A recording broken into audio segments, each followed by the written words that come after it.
Saat kita berbicara mengenai uang, tidak akan ada habisnya. Bagi yang belum punya cukup uang, fokusnya adalah bagaimana bisa mendapatkan banyak uang sampai kebutuhan dan keinginannya terpenuhi. Pada level ini, uang adalah tujuan utama. Walaupun mereka sering menyangkal, tapi dari kegiatan sehari-hari saja sudah tampak bahwa uang adalah prioritas bagi mereka yang belum cukup uang. Bekerja keras banting tulang untuk membeli kebutuhan yang tentunya pakai uang. Lalu bagaimana bagi mereka yang sudah punya banyak uang? Isunya pasti berbeda lagi. Kalau seseorang sudah punya banyak uang, lantas kekuatan apa lagi yang bisa mendorongnya untuk melakukan hal lain? Sebagai contoh, Thomas Alva Edison memiliki tujuan yang spesifik. Tujuan utamanya dalam kehidupan adalah menghasilkan cukup uang untuk menciptakan lebih banyak penemuan. Sedangkan Oprah Winfrey mengatakan, kesuksesan materi membuat kamu mampu berkonsentrasi pada hal lain yang benar-benar bermanfaat. Itu akan membuat perbedaan, bukan hanya untuk kehidupanmu sendiri, tapi juga untuk kehidupan orang lain. Beberapa orang menggunakan uang sebagai sarana. Mereka orang-orang yang memiliki need for achievement yang tinggi. Donald Trump adalah salah satunya. Dia tidak membuat transaksi untuk mendapatkan uang. Dia sudah punya cukup banyak, jauh lebih banyak yang dia perlukan. Dia melakukannya semata-mata hanya ingin melakukannya. Kita tahu uang sangatlah berharga bagi kehidupan kita. Lalu, apakah ada hal yang bisa dibilang setara atau lebih penting dari uang?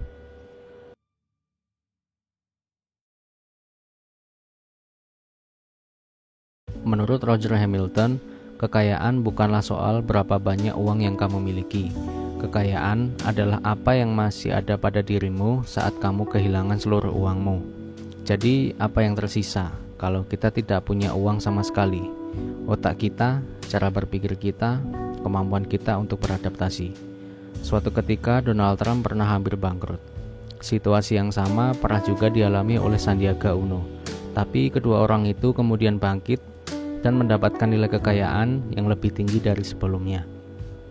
Donald Trump bahkan sempat menjadi presiden Amerika dan Sandiaga Uno pernah menjadi calon wakil presiden Republik Indonesia. Ekonom legendaris John Maynard Keynes pernah berkata, kesulitan bukan terletak pada ide-ide baru, tetapi dalam melepaskan diri dari ide-ide lama. Ungkapan ini dilontarkan Keynes ketika dia hampir putus asa meyakinkan semua orang bahwa untuk mengatasi The Great Depression, pemerintah Amerika membutuhkan strategi yang benar-benar baru daripada hanya mengandalkan bekerjanya The Invisible Hand seperti yang diyakini para ekonom penganut teori klasik. Seseorang dengan cara berpikir dan strategi adaptasi yang jitu tidak akan pernah takut kehabisan uang. Mereka masih mempunyai banyak senjata lain selain uang. Mereka tidak akan pernah kehabisan cara untuk menyesuaikan diri dengan realitas baru, untuk kemudian bangkit lagi. Kehidupan yang cepat memaksa kita terus menyesuaikan paradigma dan cara berpikir. Kita tidak bisa lagi berdiam, apalagi berpuas diri. Sementara semua orang berjibaku agar eksistensinya masih relevan. Kita harus terus mempertanyakan bagian dari diri kita yang sudah tak sesuai dengan perkembangan zaman. Cara berpikir linear sudah tidak relevan. Saat ini semua berlomba mengubah cara berpikir linear menjadi eksponensial. Dulu perusahaan besar mempertahankan status quo, tidak menyukai perubahan dan membuat perkembangan bertahap. Tapi sekarang banyak perusahaan menggoyang sendiri posisinya yang sudah mapan. Mereka ingin menciptakan ledakan baru, kurva baru, kehidupan baru. Perubahan eksponensial membutuhkan originalitas gagasan, cara berpikir, dan sikap terbuka serta kemampuan belajar cepat. Kualitas itu sama pentingnya dengan uang. Amazon yang dulunya hanya toko buku online merambah menjadi online shop yang menjual berbagai macam barang. Lalu Netflix yang dulunya hanya menyewakan DVD melalui pengiriman pos berubah menjadi layanan streaming papan atas.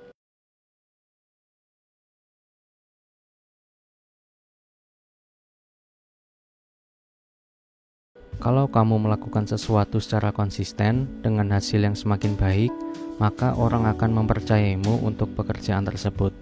Kompetensi adalah kecakapan yang dimiliki yang sudah terbukti berulang kali. Skill atau keahlian dan konsistensi akan membentuk sebuah kompetensi bagimu. Jika digabungkan dengan karakter positif, kompetensi akan membuahkan trust. Kepercayaan adalah modal utama yang lebih penting dari uang. Dengan memiliki trust, sangat mungkin kamu bisa memulai bisnis tanpa uang. Dan ketika kamu menjaga kepercayaan orang dalam kurun waktu yang cukup lama, maka kamu memiliki reputasi. Kompetensi lebih mudah dibeli. Kalau kamu punya uang, kamu bisa mendapatkan orang-orang yang kompeten. Tapi kepercayaan dan reputasi tidak bisa dinilai dengan uang. Kepercayaan dan reputasi semua itu bernilai daripada uang. Kamu bisa saja membakar uang, membagi-bagikan uang kepada siapa saja, tetapi itu tidak membuatmu punya reputasi baik secara profesional. Paling-paling hanya reputasi sebagai orang yang suka bagi-bagi uang. Kamu tetap sulit mendapatkan trust dari investor. Siapa investor yang mau percaya pada orang yang begitu gampang membagi-bagikan uang tanpa alasan? Memiliki kompetensi tidak memerlukan waktu lama. Trust membutuhkan waktu lebih lama, dan reputasi memerlukan lebih lama lagi. Seseorang bisa saja membangun reputasi selama puluhan tahun, tapi kemudian menghancurkan begitu saja dalam waktu singkat. Beberapa orang pasti mencatat bagaimana kamu memperlakukan orang lain. Reputasi bukan hanya soal bagaimana kamu mendapatkan sesuatu yang bersifat material semata. Yang tidak kalah penting adalah bagaimana kamu memperlakukan orang lain, partner usaha, karyawan, vendor, pelanggan, bahkan tetanggamu. Orang akan membayangkan bagaimana kamu memperlakukan mereka. Banyak orang menggunakan slogan "Business is business" dan mengabaikan hal-hal baik yang mungkin diciptakan dengan sebuah bisnis. Mereka menipu pelanggan, menikam mitra dari belakang, dan menekan upah pekerja ke titik serendah mungkin. Percayalah, itu bukan bisnis yang sustainable. Pelakunya mungkin mendapat keuntungan besar dalam jangka pendek, tapi dia tidak akan pernah bisa membangun reputasi yang bagus. Bisnis yang ideal itu diciptakan untuk kesejahteraan bersama, bukan hanya umat manusia, tapi seluruh ekosistem di mana bisnis itu berada. Pelaku bisnis harus bersikap baik bukan saja pada manusia, tetapi pada tumbuhan dan binatang, pada alam semesta. Semua itu adalah proses yang harus dijalani setahap demi setahap hingga membuahkan hasil.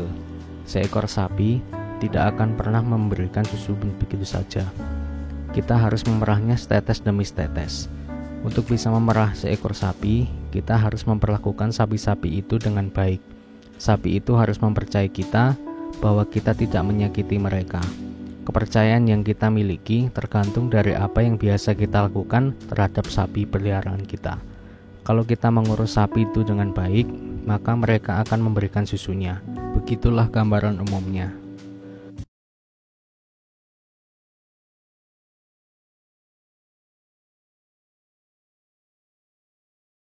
Di dunia ini ada orang yang punya banyak uang dan orang yang kaya.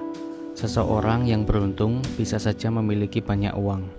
Seseorang yang baru saja mendapatkan warisan bisa juga menjadi kaya dalam semalam. Tapi mereka belum tentu memiliki mental dan cara berpikir sebagaimana orang kaya. Dan pastinya terdapat perbedaan sangat besar antara memiliki banyak uang dan menjadi kaya. Orang yang hanya memiliki banyak uang tetapi tidak memiliki mental miliarder adalah orang miskin yang memiliki banyak uang. Mereka adalah OKB alias orang kaya baru yang haus perhatian dan pengakuan. Mereka puas kalau orang lain mengetahui betapa kaya dan sukses dirinya. Mereka gemar flexing atau suka pamer gaya hidup jet set karena ingin dikagumi banyak orang. Kadang-kadang dengan cara yang terkesan merendahkan mereka yang hidup susah. Balik lagi bersama saya Doni Salmanan. Alhamdulillahirrahmanirrahim ya. Hari ini saya membeli motor Harley Davidson lagi. Terkadang para OKB yang gemar flexing ini bikin alasan untuk memberi inspirasi bagi yang lain. It's okay, walaupun mestinya jangan hanya memamerkan apa yang dimiliki, tapi sekaligus juga berbagi ilmu dan kalau bisa panduan praktisnya juga. Tapi mereka tidak melakukannya kecuali para afiliator yang bertujuan mencari mangsa berbagi panduan teknis yang ternyata adalah jebakan. Uang tidak bisa memberi kedamaian bagi sembarang orang. Orang kaya sejati memiliki karakteristik, mental, cara berpikir, dan cara berbagi sebagaimana layaknya miliarder. Mereka punya mindset yang berbeda dari kebanyakan orang. Mereka suka berbagi pengetahuan. Mereka suka memberdayakan orang lain. Mereka sharing tentang ide yang membuat kehidupan menjadi lebih baik. Karakteristik orang kaya sejati nampak pada kebiasaan mereka untuk berbagi dan memberi. Orang-orang yang memberi sesuatu kepada orang lain kemudian memamerkannya sesungguhnya memiliki tujuan lain selain dirinya sendiri. Mereka tidak melakukannya dengan tulus. Barangkali mereka ingin dipuji atas tindakannya itu. Mungkin mereka berpikir dengan memberi orang lain maka rezeki akan tercurah bagi mereka. Whatever, mereka tidak betul-betul ingin memberi. Mereka berharap sesuatu di balik tindakannya untuk memberi. Karena ada pepatah yang mengatakan, ketika kamu memberi dengan tangan kanan, jangan sampai tangan kiri mengetahuinya. Tapi ada juga orang yang memberi dengan tulus. Mereka hanya berharap apa yang dilakukan akan berdampak baik bagi kehidupan. Karena kita bisa hidup dari apa yang kita dapatkan dan kita membuat kehidupan dengan apa yang kita berikan. Orang kaya sejati menikmati kekayaannya dalam diam. Mereka juga berbagi dan memberi dalam keheningan. Mereka menjunjung tinggi privasi, baik untuk dirinya sendiri maupun orang lain. Berbeda dengan OKP atau orang yang hanya mengaku kaya. Mereka memamerkannya seberisik mungkin, supaya semua orang mengetahuinya. Orang kaya sejati telah mendapatkan penghormatan dan penghargaan yang cukup, dari dirinya sendiri maupun orang lain.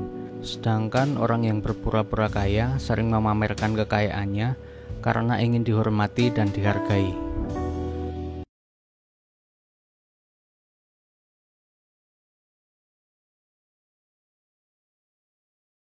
Menurut Benjamin Franklin, waktu adalah uang.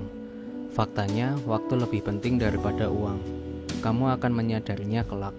Anak-anak muda sering mengabaikan hal ini karena mereka merasa masih memiliki waktu yang tak terbatas.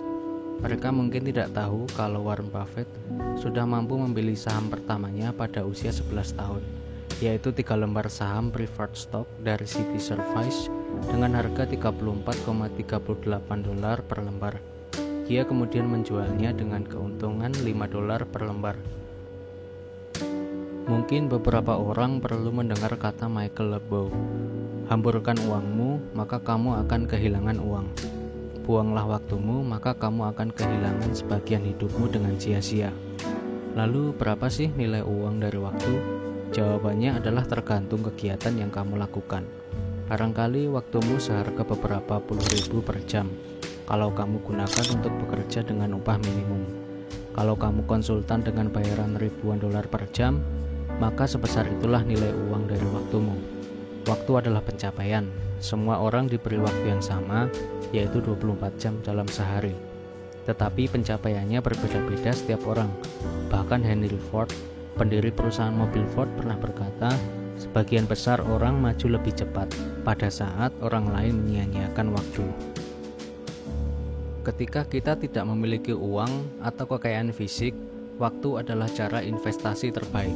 Pemanfaatan waktu yang terbaik adalah untuk belajar, terutama mempelajari hal baru yang relevan. Ilmu bersifat akumulatif, menumpuk di dalam dirimu dan akan menjadi pondasi yang bagus bagi kompetensimu.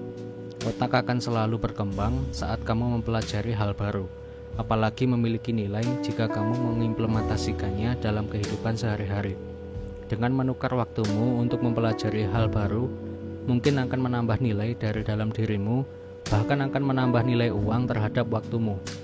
Kamu juga berinvestasi waktu untuk membangun networking, bertemu dengan banyak orang dengan latar belakang bermacam-macam. Berharaplah suatu saat nanti bertemu dengan mereka dengan situasi yang sangat berbeda. Banyak peluang bisnis muncul dari networking. Yang penting, manfaatkan waktu untuk tujuan yang baik dan produktif. Kalau kita bisa menghabiskan waktu secara berkualitas, mestinya kita bisa membelanjakan uang secara berkualitas pula.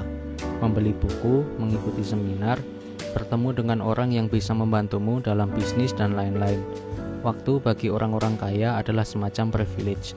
Bahkan saat usia senja, mungkin orang-orang kaya ingin menukarkan uangnya dengan waktu. Salah satu teknik valuasi untuk perusahaan digital adalah dengan menghitung seberapa besar ekosistem digital yang telah dibentuk.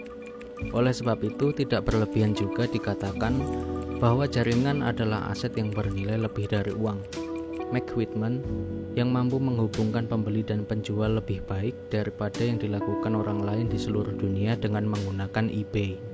Bukan hanya eBay, kamu juga bisa melakukannya. Dunia sudah sangat terhubung. Miliaran manusia bisa menjadi temanmu, bisa juga menjadi musuhmu. Bukan berarti musuh itu hanya bermakna negatif. Di dunia modern sekarang, logika telah jungkir balik. Beberapa orang bisa dapat uang dari para haters. Banyak selebritis yang mengunggah konten yang dibenci menurut standar moral masyarakat, dan oleh karenanya mereka memanen segudang pembenci. Tapi mereka menjadi sangat populer. Mereka mendapat banyak uang dari iklan atau menjadi influencer atau endorse. Hubungan yang luas akan menghasilkan lebih banyak kesempatan. Mana tahu di antara sekian banyak pengikutmu di sosial media, ada yang akan menjadi relasi penting bagi bisnismu. Entah sebagai pelanggan besar atau investor, kesempatan atau peluang datang bagi mereka yang peka dan waspada. Datangnya peluang seringkali tidak disangka-sangka. Kadang sesuatu yang buruk malah merupakan peluang. Penurunan pasar bukanlah bencana, tetapi peluang untuk membeli. Jika banyak orang meninggalkan saham yang bagus, berlarilah untuk mendapatkannya. Itulah yang dikatakan Warren Buffett.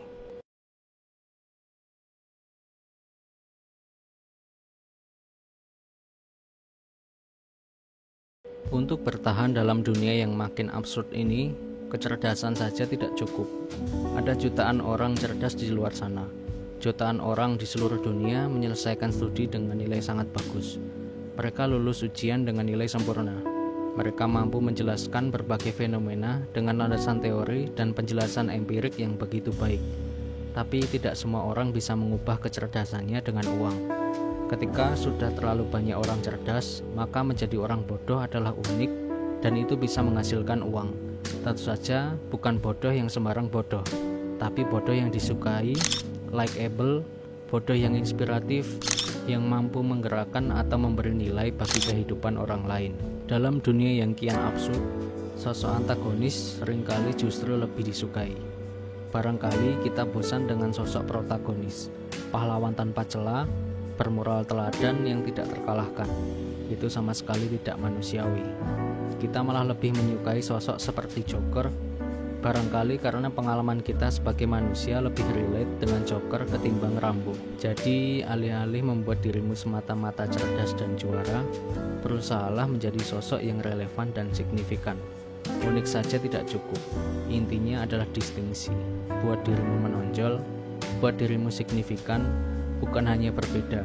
Menjadi berbeda saja tidaklah cukup. Lihatlah dunia dari sudut pandang yang lain. Buatlah distingsi, jadilah unik, dan miliki perspektif. Mungkin itu yang bakal membuat hidupmu berubah. Sociopreneurship adalah contoh bagaimana orang meletakkan perspektif baru terhadap kapitalisme. Fenomena ini muncul ketika terjadi penolakan terhadap nama-nama besar karena kesan yang terlalu kapitalistik. Pada dasarnya, konsep ini menggabungkan tujuan individu dan komunitas. Jika kapitalisme di abad lalu identik dengan akumulasi kekayaan pada pihak terbatas, sociopreneurship meletakkan tujuan utamanya pada aksi menyelamatkan atau mengembangkan komunitas. Tentu ada uang berputar di dalamnya, tentu ada laba. Dan yang lebih penting, ada keuntungan bersama yang dinikmati para sociopreneur maupun komunitas yang dikembangkan. Lebih dari 260 tahun silam, Adam Smith menuliskannya dalam buku The Theory of Moral Sentiment. Adam Smith menekankan bahwa tindakan ekonomi masyarakat didasari oleh kesadaran tentang adanya koeksistensi. Koeksistensi terjadi antara pedagang dan pembeli, konsumen dan produsen. Tanpa konsumen tidak ada produsen, tanpa ada pembeli tidak ada penjual. Tanpa masyarakat tentu tidak akan ada bisnis. Adam Smith juga mengatakan bahwa bagaimanapun egoisnya seorang manusia, ada beberapa prinsip dalam dirinya untuk membuat dia berbuat baik untuk orang lain dan menahan kesenangannya meski dia tidak memperoleh apa-apa darinya selain kebahagiaan melihat orang lain senang. Gagasan utama berbuat untuk orang lain adalah pilar sociopreneur. Seorang sociopreneur akan selalu berfokus untuk mengatasi masalah-masalah bersama dalam komunitas atau masyarakat.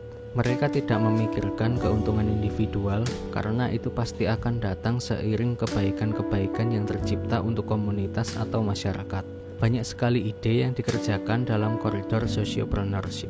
Misalnya pengelolaan lingkungan, penyelamatan satwa, pemberdayaan perempuan, pendidikan anak jalanan, pemberdayaan komunitas, dan lain-lain. Kalau kamu seorang sosiopreneur sejati, terjemahkan gagasan untuk membuat kehidupan yang lebih baik ke dalam aksi-aksi nyata. Buatlah aksi yang unik, berbeda, dan berdampak besar. Oh iya, jangan lupa untuk memanfaatkan teknologi sebagai senjata strategismu. Teknologi menawarkan banyak kemudahan. Jadikan teknologi sebagai pemberdaya. Kombinasi sociopreneurship dan teknologi saat ini merupakan ide yang sangat menarik untuk mengajak pemodal menanamkan modalnya. Ambil contoh kitabisa.com, sebuah platform yang melayani pendanaan bagi masyarakat yang membutuhkan dengan sistem crowdfunding mulai dari pengobatan, pendidikan, pembangunan sekolah, rumah ibadah, dan sebagainya.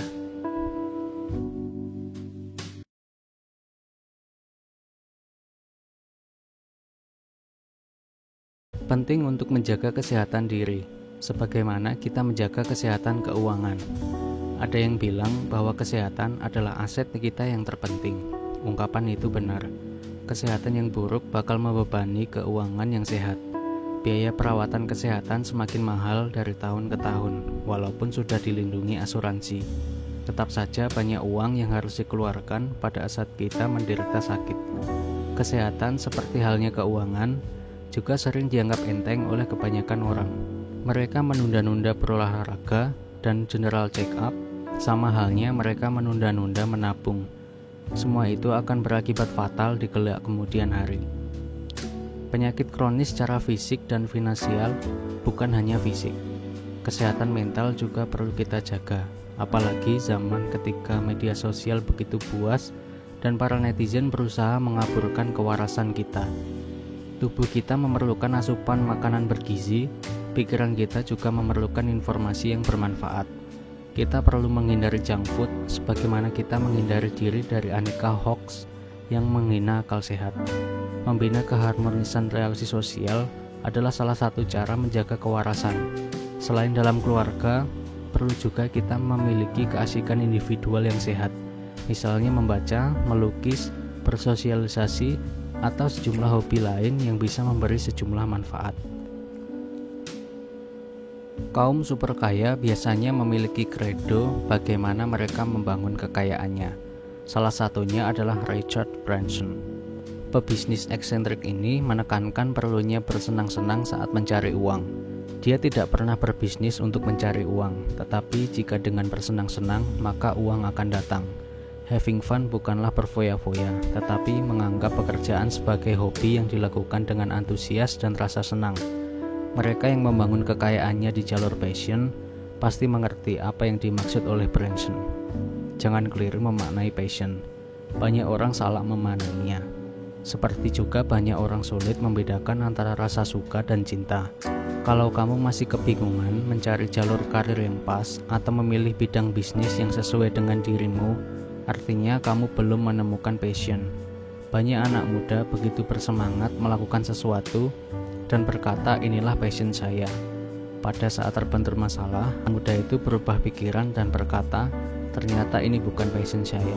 Lebih baik saya mencari jalan lain.